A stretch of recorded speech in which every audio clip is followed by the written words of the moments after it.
in gym class when your teacher would say, all right, guys, take another lap, after originally saying you only had to take 2?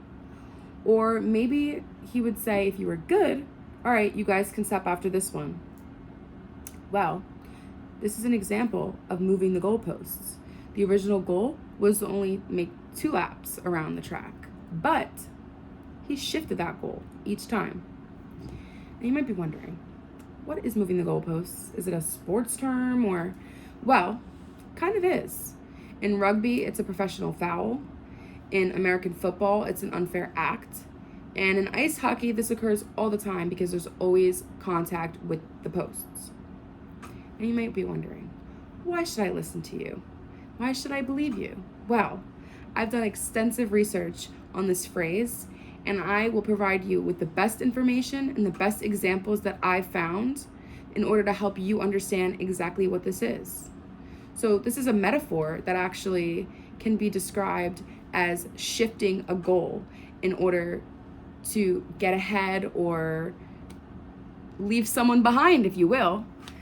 And there's a lot of negatives and positives surrounding this. So it's very important to recognize, and I'll be providing you with examples in order to recognize this in a day-to-day life. So that brings me to my first point. Now, I want to leave the stadium out of the equation and leave the sports behind, because in an article in LinkedIn, they had mentioned how this is occurring in workplaces. And it usually happens between a manager and an employee.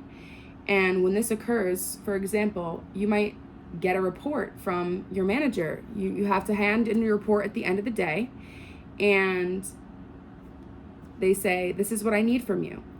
It takes you all day to complete it. It's very difficult to do. And when you hand it in to them, here's what they say to you. This isn't what I asked for. This is not what I said to do. Or they might even say, oh, I forgot to mention. No, you didn't mention that before. Well, again, that is moving the goalposts. Now, some don't even recognize that they're doing it, and others recognize and they just don't want their employees to succeed, which, why would you not want your employee to succeed? Well, anyways, that's when you need to consider a new job, or maybe just have a discussion with your boss, because it might not be working out. So it can make you feel like a hamster on a wheel, like you're just going and going, and there's no destination. A New York Times article in 1990 even talked about the fact that it's unfair and it's changing the game. And I hate to bring sports back into the equation, but sports is always in the equation. It's goals. So it's not something to brag about. It's an accusatory term in this scenario, at least.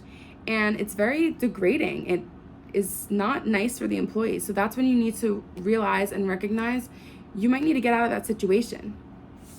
This brings me to my next point, which has to do with personal relationships. Now, the Mind's Journal posted a bunch of emotional manipulation tactics in an article, and some of them include passive aggression, lying, and you guessed it, moving the goalposts. So this is demeaning in this case, because this means that your partner doesn't think that you're good enough. You're never going to fit the criteria that they need you to fit. And it's just like the job. You need to realize and reevaluate, is this beneficial for me? Is this going to help me in any way? Psychology Today reveals that this might be actually code for, them just not wanting you anymore. And in that case, I would take it and run. I would take that information and get out of that situation. It's just a vicious cycle, and it's never going to end unless you get out. So, after all that negativity, there must be some positives, right? Hopefully. There is. So, none other than the coronavirus is going to be for my next example. Now, a New York Times article again talks about Dr. Fauci. Now, Dr. Fauci is the chief medical advisor, and a lot of statistics are going to be brought up. So, 60 to 70% of people were expected to be vaccinated to reach herd immunity. Then it got changed to 70 to 75, which then got changed to 75 to 80. And then eventually got changed again to 80 to 85. Then in another interview, Dr. Fauci also said 70 to 90. So it's not necessarily a negative, because we do need to change these statistics as time goes on to fit society and to fit our needs, but it can be confusing to the people watching at home on TV. And Catalyst brings a negative point into it by saying that the goalposts of COVID are always shifting. There's always going to be goals changing and to expect the worst.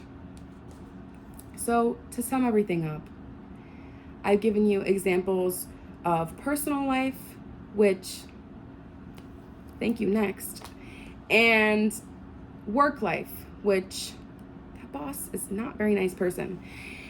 And finally, day-to-day life, which coronavirus is always going to be the talk of the discussion. So there's always opportunities where this is going to be used, and there's always going to be examples of this in everyday life.